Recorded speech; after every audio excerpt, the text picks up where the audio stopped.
여러분 심리학에는요 방어 기제라고 하는 단어가 있는데 아마 이거는 이제 심리학을 배우지 않으신 분들도 우리 성도님들도 많이들 들어보신 용어이고 단어일 겁니다. 방어 기제라고 하는 것은 내가 상처받기 싫어서 무언가를 꽁꽁 숨겨둔 채 다른 표현으로 내 마음이 들키지 않도록 다른 표현으로 상처받지 않으려고 하는 의지와 같은 것이 바로 방어 기제입니다. 이게 뭔지 예를 들어보면 이런 거죠. 내가 어느 파티에 초대받지를 못했습니다. 그래서 속이 많이 상합니다. 아니 내가 파티에 초대받지 못했다는 상황이 너무 속상해서 꽁 하고 있습니다. 그래서 주변 사람이 물어요. 야, 너 이번에 파티에 초대받지 못했다며 속상하겠다 라고 말할 때 방어 기제는 이렇게 발동합니다. 아니, 난 원래 사람 많은 거 별로 안 좋아해.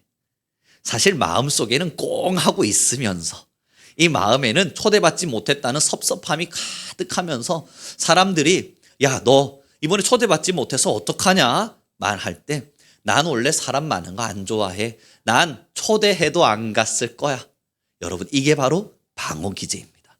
내 마음에 지금 숨겨둔 의식과 숨겨둔 감정을 들키지 않고 나는 괜찮은 것처럼 보여주고 싶은 마음이에요. 이것을 우리가 좀 쉽게 이야기하면 변명이라고 말하기도 하죠. 우리는 다른 사람에게 나의 상처와 나의 실수와 나의 잘못들을 들추어내지 않기 위해서 변명합니다. 이 변명이 많아지고 말이 많아지는 이유는 사실 방어 기제가 강해서 그렇습니다.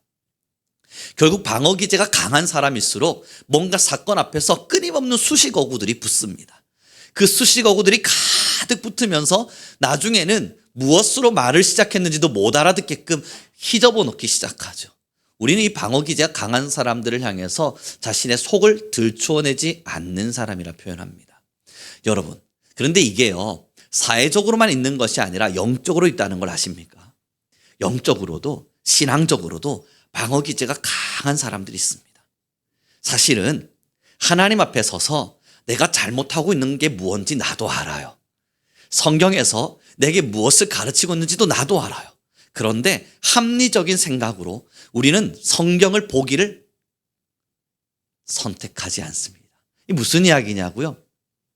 하나님의 말씀을 읽고요, 알기 시작하면 내 마음속에 뭔가 숨겨둔 죄와 잘못과 하나님 앞에서 살아가야 되는 삶들이 어떤 것이 있는지 내가 너무 잘 알아요. 그래서 영적인 방어 기제가 강한 사람들은 제일 먼저 성경 읽기를 싫어합니다. 뭐라고 핑계대냐면 바쁘잖아. 성경이 이해가 안 되잖아. 내가 아무리 성경을 보아도 무슨 말 하는지 알 수가 없잖아. 그래서 나는 성경을 읽지 못하는 거야. 아니, 내가 읽으려고 해봤지. 했는데 사실 이 성경이 뭘 말하는지 모르니까 시간 낭비할 필요가 있나? 읽어도 모르는 거 읽지 말지. 여러분 이게 바로 영적인 방어 기제와 같습니다. 사실 알거든요. 읽는 순간 들추어내질 걸 알아요. 이걸 읽는 순간 내가 하나님의 말씀에서 또 뭘 순종해야 될 줄도 알아요. 괜히 내가 이 성경에 푹 빠져들어서 성경을 읽어내는 순간 이 말씀이 내게 무엇을 가르치셔서 내가 어떤 흔들림과 어떤 하나님의 부르심 앞에 서게 될지 내가 알아요. 그래서 적당한 거리를 두면서 걸어가는 겁니다. 여러분 우리 옆 사람에게 좀 이렇게 물어보면 어떨까 싶습니다. 당신은 말씀을 사랑하십니까? 사랑하죠. 사랑하죠. 여기서 여러분 우리 나 안 사랑하는데 라고 말하는 순간 여기서 역적이 되는 거예요. 지금 이 자리에 앉아 있을 수 있는 상황이 안 되잖아요. 말씀 사랑하십니까? 그죠. 우리 다 사랑해요. 하나님의 말씀이 여러분들에게 정말 단비와 같습니까? 그럼요. 나의 이 가물어버린 땅 위에 단비와 같습니다. 그럼 우리 물어야 되지 않겠어요? 이번 주에 성경 얼마나 읽으셨어요? 하나님을 정말 사랑하고 하나님의 말씀이 너무너무 좋은데 이 말씀을 나는 정말 많이 사랑하는데 이 말씀이 오늘 이번 한 주 여러분 어느 정도 여러분들에게 읽힘이 되었고 이해가 되었고 바라봄이 되었습니까? 우리의 마음과 달리 사실 우리는 이 성경을 선택하기를 버거워합니다. 사탄이 우리의 속 사정을 알아서 우리에게 끊임없는 변명거리와 방어 기제들을 주거든요. 성경을 많이 읽는 순간 우리가 어떻게 변화되어져 갈지, 성경을 바르게 아는 순간 우리가 어떻게 하나님의 사람으로 거듭나질지 너무너무 잘 알고 있으니까 사탄은 이 성경에만큼은 절대 손대지 못하도록 끊임없는 합리적인 생각으로 우리를 성경에서 멀리하게 만듭니다. 그리고 말하게 하죠. 너 감정적으로는 하나님의 말씀을 사랑하잖아. 너 감성적으로는 하나님의 말씀을 너무너무 좋아하잖아. 그거면 충분해. 너의 마음이 하나님의 말씀을 싫어하니? 아니지. 하나님 말씀 사랑하지? 됐어. 그거면 충분해. 하나님도 우리의 마음을 아실 터이니, 이 사랑의 마음을 모르시지 않을 터이니 걱정하지 마. 굳이 안 읽어도 돼. 라고 하는 엄청난 설득력을 우리에게 주죠. 오늘 본문입니다. 함께 읽겠습니다. 12절의 말씀 함께 읽어가길 바랍니다. 함께 읽습니다. 시작.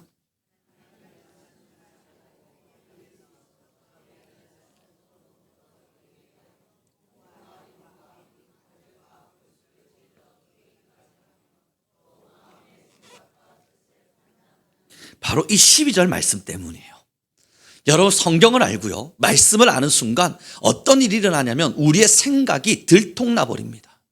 성경을 아는 순간 나의 판단이 들통나 버려요. 내가 어떤 생각을 하고 있었는지, 하나님의 말씀과 어느 것들이 반하는 판단들을 하고 있었는지 성경을 읽는 순간 들통나 버려요. 무슨 이야기냐고요? 나는 사실 저 사람이 미워요. 예를 드는 거예요. 나는 사실 저 사람이 참 싫어요. 그래서 성경을 읽는데 원수를 사랑하라, 사랑하라, 사랑하라, 사랑하라. 내 마음이 들통나요. 지금 이 말씀 한마디에 내가 그를 싫어했던 감정과 내게 원수가 그럼 누구지? 떠올려 보니 딱 떠오르네요. 하나님, 나는 이 사람은 사랑하기가 힘든데요. 그리고 성경을 다시 보니 원수를 사랑하라, 사랑하라, 사랑하라. 하나님, 저는 이 사람 사랑할 수가 없는데요. 그리고 성경을 다시 보니 원수를 사랑하라, 사랑하라. 안 읽어. 결국 여러분, 성경을 보는 순간 내 감정이, 내 마음이, 나의 생각이, 나의 습관이, 나의 행동이 얼마나 세상 안에 흠뻑 빠져져 있는지를 하나님께서 다 들통나게 하시고 들추어내시고 밝혀 보이시니까 사실 이 성경을 보는 순간 괴로워져요, 아파져요, 힘들어져요. 여러분, 우린 직접적인 질문 앞에 답변해야 됩니다. 정말로 성경 읽는 게 즐거우세요? 행복하세요? 성경을 읽는다는 것은요, 끊임없는 변화의 요구예요. 행복할 수 있는 방법은 하나밖에 없습니다. 내가 바뀌어야지. 난 변화돼야지. 난 거듭나야지. 이 거듭남의 결심을 가지고 성경을 읽는 순간 기뻐요. 하나님, 알겠습니다. 이거 바꿔보겠습니다. 하나님, 알겠습니다. 이런 생각하지 않아 보겠습니다. 하나님, 알겠습니다. 내가 주님의 말씀에 순종하겠습니다. 그러나 그러지 않고요, 적당한 기분으로 이 성경을 읽는 순간요, 이해되지 않고요, 이해할 수 없고요, 이해하기 싫고요. 그래서 덮어두자, 보지 말자, 읽지 말자가 나오기 시작해요. 사랑하는 성도 여러분, 첫째, 먼저 기억해 주십시오. 성경을 읽는다는 것은, 하나님의 말씀을 가까이 한다는 것은 첫째, 흔들릴 준비를 하는 겁니다. 하나님의 말씀을 읽는 순간 우리는 결심하셔야 돼요. 이제 내 생각이 뿌리까지 뽑히겠구나. 이제 나의 습관이 하나하나 낱낱이 드러나겠구나. 하나님 앞에 숨길 게 없이 다 들통나서 하나님 앞에 벌거벗은 숭이와 같이, 벌거벗은 자와 같이 일어나 있겠구나. 여러분, 흔들릴 준비를 하셔야 돼요. 그래서 내 생각이 흔들리고 나의 가치관이 흔들리고 나의 마음이 흔들리고 나의 모든 것이 흔들릴 때 기억하십시오. 이게 말씀의 반응입니다. 말씀을 읽은 자의 적당한 반응이 아니라 합리적인 반응입니다. 이렇게 흔들려요. 막 흔들려요. 그 흔들림 속에 12절, 13절의 말씀을 우리 함께 읽어보겠습니다. 같이 읽습니다. 시작.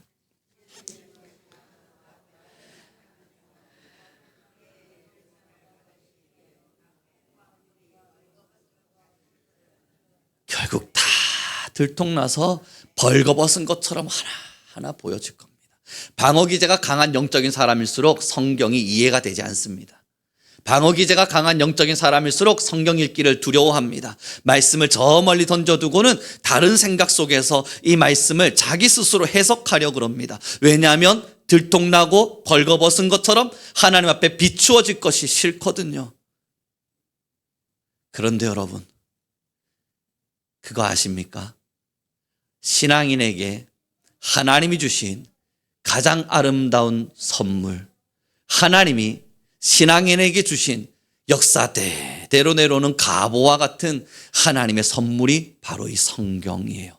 우리의 믿음의 조상들은 이걸 너무나 잘 알아서 예전에는 할머니가 손주에게 돌아가시 직전에 사랑하는 자야, 이것이 내가 평생 사랑하며 읽었던 책이란다 하며 여러분 유언처럼 남긴 게 성경이잖아요.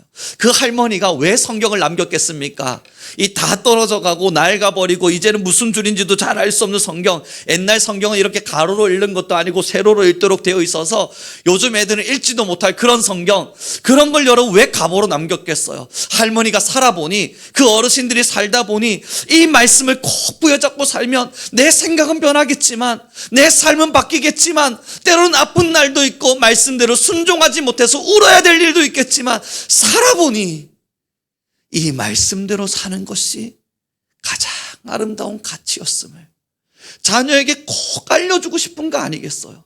자녀야, 내가 죽기 전 너에게 줄 수 있는 건 없지만 이 말씀 하나만 너에게 준다. 여러분, 그러니 다윗이 솔로몬을 불러다 놓고 유언하며 말하지 않았겠어요? 너는 다른 걸 떠나지 마라.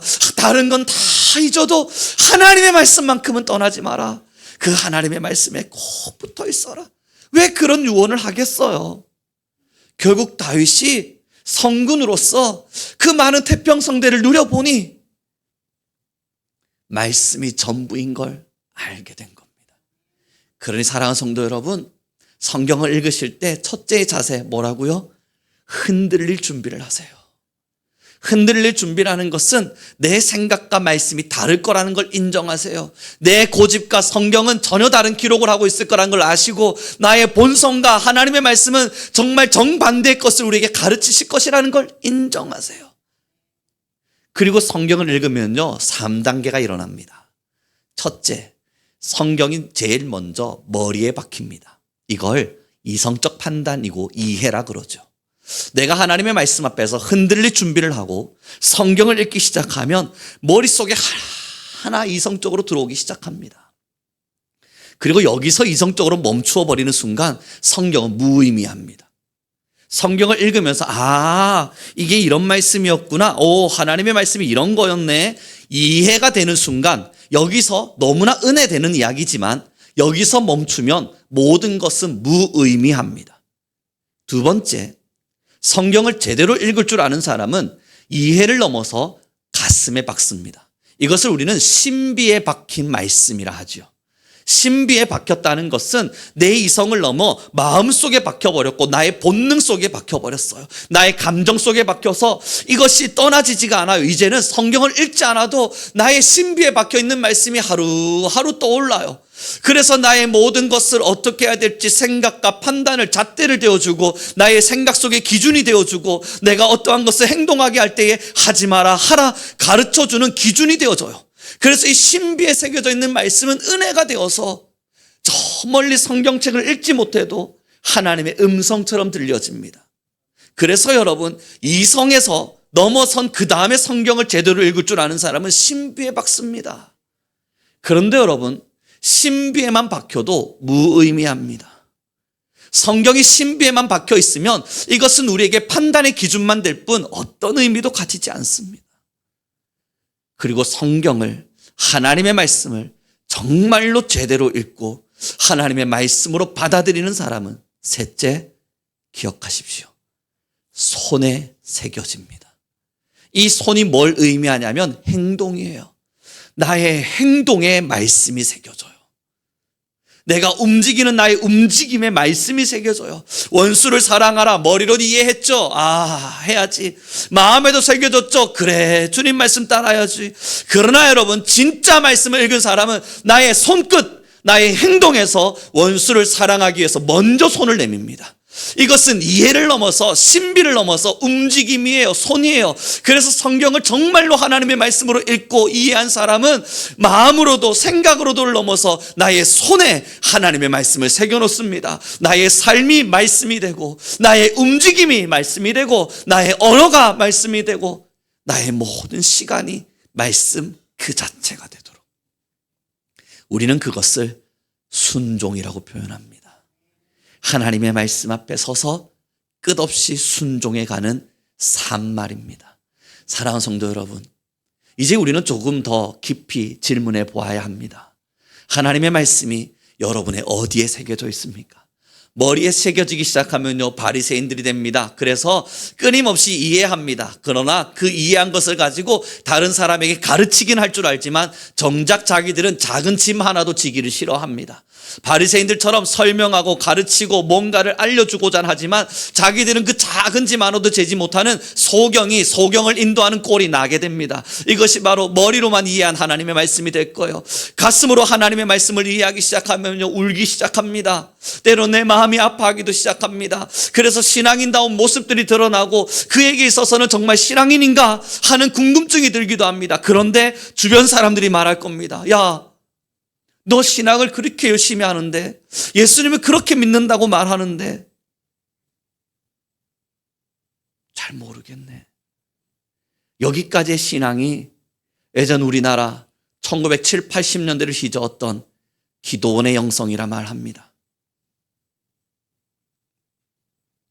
울었고 기도했고 말씀을 기억했고 그것을 마음에 새기기 위해서 발부둥을 쳤어요. 그러나 정작 믿지 않는 사람들에게 있어서는 저 사람의 삶이 어떻게 그리스도인이야 라는 오해를 만들었습니다.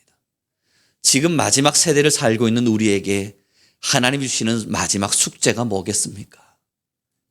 이제 기도원의 영성을 이어받았던 우리에게 하나님이 제시해주고 싶은 또 다른 의미가 어디 있겠어요?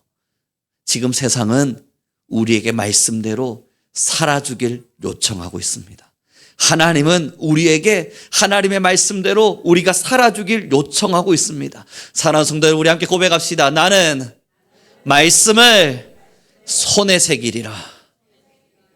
우리의 손에, 우리의 손끝에, 우리의 행동에 하나님의 말씀을 새기는 거예요. 그래서 세상 사람들이 바라볼 때에도 말씀대로 사는 사람이어야 되고, 예수님 믿는 사람이 쳐다봐도 말씀대로 사는 사람이어야만 하고, 더 넓게 하나님이 바라보실 때에도 말씀 안에서 살아내고 있는, 하나님 앞에 붙어있는 포도나무의 가지와 같아야 돼요. 그래서 결실을 맺고 열매를 맺어서 풍성한 결실 안에 거하는 하나님의 자녀여야만 해요. 사랑하는 성도 여러분, 잎사귀가 무성한 사람들이 신비에 새긴 사람들입니다. 그러나 손끝에 하나님의 말씀을 새긴 사람들은 열매를 맺는 사람들입니다. 그 열매는 결실로 드러나고 그 결실로 통해서 하나님 우리를 판단해 가실 겁니다. 그게 바로 이 13절에 기록되어 있는 말씀인데요. 지으신 것이 하나도 그 앞에 나타나지 않음이 없고 우리의 결산을 받으실 이의 눈앞에 만물이 벌거벗은 것 같이 드러나느니라. 우리의 모든 결산은 우리의 열매로, 우리의 삶의 모습으로 나타나게 될 겁니다. 그런데 문제가 뭐예요? 하려고 마음 먹고 손끝에 우리가 뭔가를 묻혀내도, 열심히 나의 손끝에 말씀을 새기고 무언가를 실행해내도 사실 우리는 그것을 완벽하게 해낼 수가 없잖아요.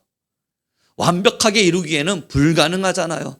그래서 오늘의 본문이 또 다른 위로를 주죠. 14절부터 우리 위로받아가면서 천천히 읽어가 보겠습니다. 같이 읽습니다. 시작.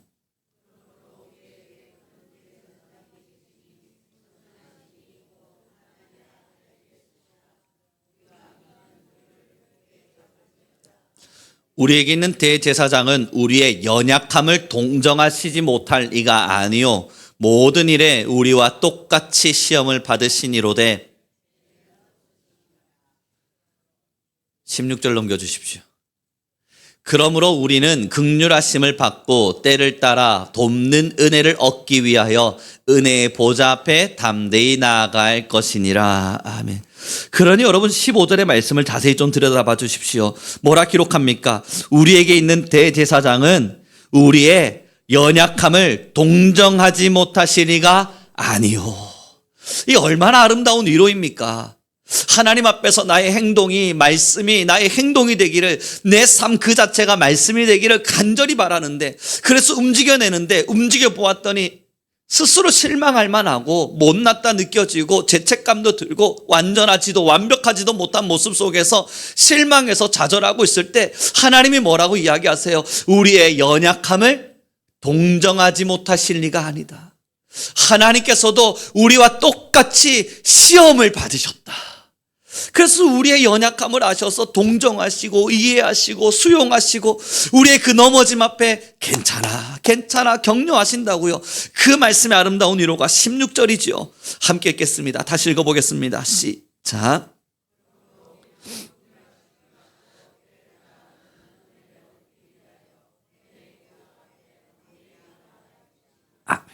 그런 16절에 우리는 긍휼하심을 얻고 때를 따라 돕는 은혜를 얻기 위하여 은혜의 보좌 앞에, 여기서 중요한 단어는 은혜의 보좌 앞에 무너져요. 여러분, 우리의 삶으로 말씀을 증명하려고 발부둥 쳐도 누가 완벽하게 그 길을 걸어갈 수 있습니까? 못 가요. 그때 하나님 말씀하시는 것이 너의 연약함을 나는 동정할 수 있단다. 나도 너희와 같이 죄의 시험을 당했기에 너의 마음이 그 어려움이 무엇인지 너무나 잘 안단다. 그리고 뭐라 말씀하시냐면 은혜의 보좌 앞에 돕는 은혜, 하나님의 돕는 은혜를 위하여 담대히 나오라.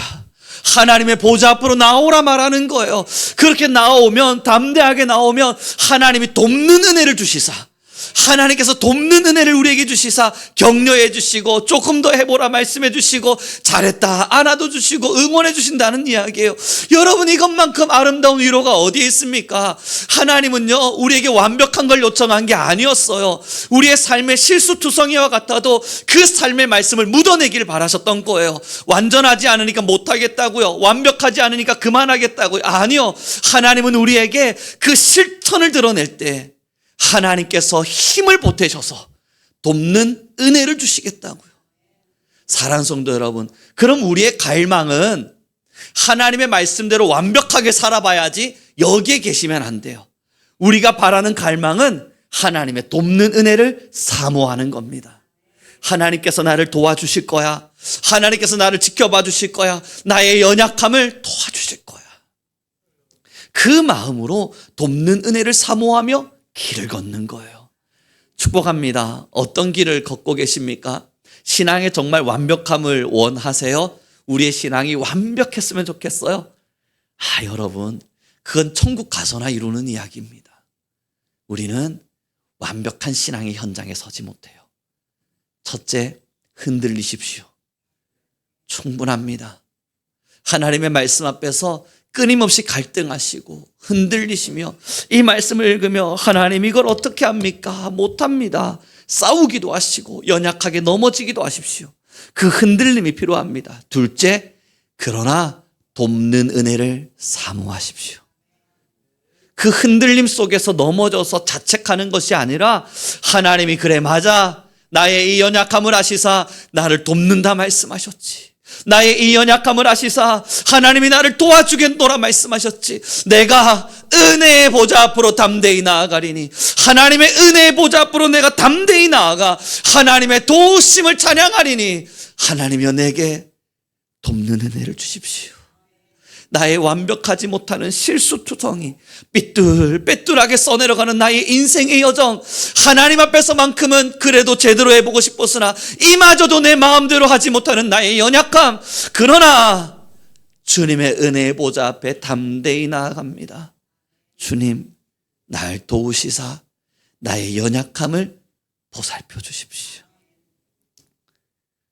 그 마음 앞에 하나님이 은혜를 베푸십니다. 사랑하는 성도 여러분, 언제나 하나님의 말씀이 우리의 삶에 숨쉴 때 우리는 신앙을 신앙인답게 하고 있는 자부심을 갖게 될 겁니다. 이제 오늘 집으로 돌아가시면 성경을 읽고 싶으셔야만 합니다. 그런데 이 성경을 읽고 싶으실 때, 자, 이제부터 한번 읽어보자. 한 절 한 절 아우, 이해가 안 되네. 이해가 안 돼. 아우, 이해가 안 되네. 이것도 이해가 안 되네. 여러분, 성경을 잘못 읽는 거예요. 이것도 내 마음에 감동이 안 되네. 예전에 큐티할 때는 감동이 되는 말씀을 찾아보라 그랬는데, 이것도 감동이 안 되네. 야, 로마서를 읽었더니, 히브리서를 읽었더니 감동되는 성경이 하나도 없네. 이것도 여러분 잘못 읽고 있는 거예요. 성경을 펼쳐 드실 땐 한 가지, 하나님, 내가 무엇을 실천할까요? 어떤 삶을 살까요? 하나님, 내가 어떤 게 바뀌어야 될까요? 나의 생각이든 가치이든 행동이든 모습이든 하나님, 내가 무엇을 순종하고 신앙하고 지금 나아가야 할까요? 그리고 읽다 보면요, 하나님이 내게 분명히 말씀하셔서 바꾸라 말씀하시는 게 분명히 나타나요.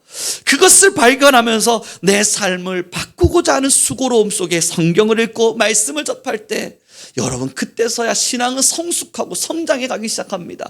단면적인 예로요, 여러분, 교회를 처음 다니기 시작해요. 이제 다시 과거로 돌아가 봅시다. 내가 신앙을 한 번도 해본 적 없다가 이제 전도를 받았어요. 그래서 교회를 가야지 마음을 먹었어요. 그 사람이 성경을 모르죠. 그 사람이 성경을 읽어본 적도 없겠죠. 그래서 마음을 먹고 교회를 갔어요. 한 주, 두 주 가다 보니 내가 신앙인다워지는 것 같아요. 교회를 왔더니 좋네요.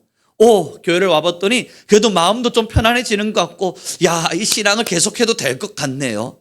변화가 시작됐죠. 이건 성경을 알아서가 아니라 행동했기 때문입니다. 교회를 나오는 행동, 움직임. 여러분, 기도를 어떻게 해야 되는지 기도의 방법을 성경 속에 나와 있는 것대로 여러분 수만 가지 수천 가지 다 한다 한들 뭐 그리 대단한 일이에요. 중요한 건 기도하라, 구하라, 그리하면 주실 것이요. 이 한 절 알지만 구하래. 그러면서 하나님 앞에 무릎 꿇고 기도하는 사람, 그 사람에게 신앙의 변화가 시작됩니다. 결국 성경은, 하나님의 말씀은 무엇을 아느냐가 아니라 무엇을 행동하고 있느냐예요. 무엇을 깨달았느냐가 아니라 그래서 무엇에 순종하고 있느냐예요. 그래서 얼마나 많은 배경과 지식을 알았느냐가 아니라 그래서 너의 삶의 배경에는 그 말씀이 어떻게 녹아들고 있느냐예요. 이스라엘의 수많은 배경보다 중요한 건 우리의 삶 속에, 그 배경 속에 녹아들어가는 하나님의 말씀일 테니까요. 축복합니다. 그래서 오늘 집으로 가시면 성경을 읽으세요. 어디를 읽어야 될지 모르겠으면, 몰라요, 저 목사인데 이런 거 가르치면 안 되는데 눈 감고 후루루루루루루루 하세요. 그리고 펼쳐들곤 주님께 말씀하세요. 주님, 한 가지의 말씀이 보이는 순간 반드시 그 한 가지를 순종하겠습니다. 하나님이 무엇을 말씀하시든 나는 오늘 읽은 말씀의 한 가지를 깨닫고 그것을 순종하고 실천할 것입니다. 주님, 내게 말씀하옵소서. 하나님, 내게 말씀하옵소서. 주의 종이 듣겠습니다. 하나님, 내게 말씀하십시오. 주의 종이 듣겠습니다.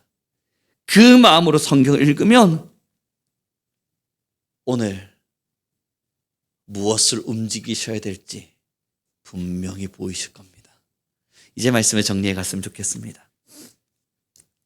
사랑하는 성도 여러분, 그러니 이제 우리의 신앙은 결국 진정한 거듭남입니다. 진정한 거듭남이라고 하는 것은 우리의 생각이 바뀌고 우리의 감정이 바뀌고 우리의 마음이 바뀌는, 거기에 머물지 않습니다. 우리의 행동이 바뀌는 거예요. 여러분, 저는요, 김치를 별로 좋아하지 않아요. 어린 시절로부터 김치를 막 사랑하지 않았어요. 이 김치를 왜 한국인의 토종 음식이라고 말하는지를 저는 잘 이해를 못해요. 그래서 어린 시절부터 김치 먹으라 그러면 어떻게든 도망 다녔습니다. 특히 우리 성민교회 예전에 그 김칫국 있잖아요. 생각해도 싫어요. 그 김칫국을 왜 그리 끓여대는지 아무리 생각해봐도 별로였어요. 김치찌개 싫어합니다. 김치볶음밥 싫어요. 김치는 그냥 싫어요. 그런데요, 제 마음으로 이제 김치 한번 먹어봐야지. 먹어봤는데 헤헤이 맛없어요. 이제는 내가 김치볶음밥을 사랑해봐야지 마음 먹고 여러분 사랑해봤는데 역시나예요. 그런데 저 거듭났습니다. 요즘 김치가 생각이 나요. 제가 의도적으로 생각하고 있는 게 아니고요, 제가 의식적으로 김치를 내가 이제 먹어봐야지 뭐 이러고 있는 게 아니라요, 그냥 밥에 한 숟갈 곁들여 먹는 김치가 맛있어요. 얼마 전에 김치찜을 먹었는데요, 이게 왜 맛있지? 생각이 나요. 그때서야 저는 알았습니다. 우룡이 거듭났구나. 여러분, 꼴도 보기 싫었던 김치에 나도 모르게 젓가락이 계속하고 있는 이 이상한 현상, 저의 행동이 바뀌었잖아요. 제 앞에 있는 접시에 김치가 100개가 있든 10개가 있든 5개가 있든 그대로 있었는데 이제는 100개가 있어도 없고 10개가 있어도 없어지는 이 현상, 제 의식과 의도와 다르게 제 행동이 바뀌어버린 거잖아요. 이게 거듭난 거예요. 사랑하는 성도 여러분, 신앙의 거듭남이란 뭔 줄 아십니까? 내가 이제 하나님 말씀대로 한번 살아볼까? 좋아, 마음 먹는 거요. 마음 먹은 대로 되세요? 안 돼요. 하나님 내가 한번 사랑해볼까? 여러분, 그렇게 의식 가지고 사랑하기 시작하면 사랑되세요? 안 돼요. 하나님의 말씀을 내가 오늘부터 10장씩 읽어볼까? 얼마나 성공하셨어요? 안 돼요, 안 돼요. 장담하는데요, 어느 날 하나님의 사랑이 우리를 감동시켜요. 어느 날 하나님의 사랑 앞에서 행동을 시작해봐요.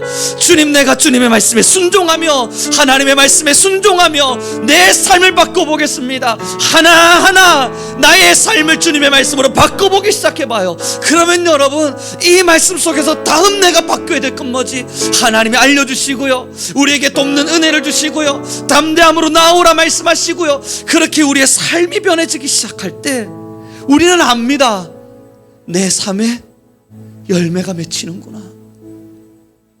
지금까지 본 적 없는 내 신앙에도 열매가 맺히고 있구나.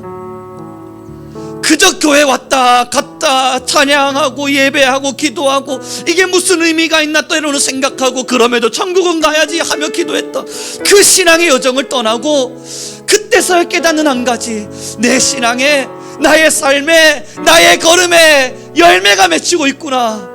하나님이 열매를 맺게 해주시는구나. 여러분, 이 신앙의 자리에 서야만 진짜 신앙인다운 하나님의 은혜를 맛보게 됩니다.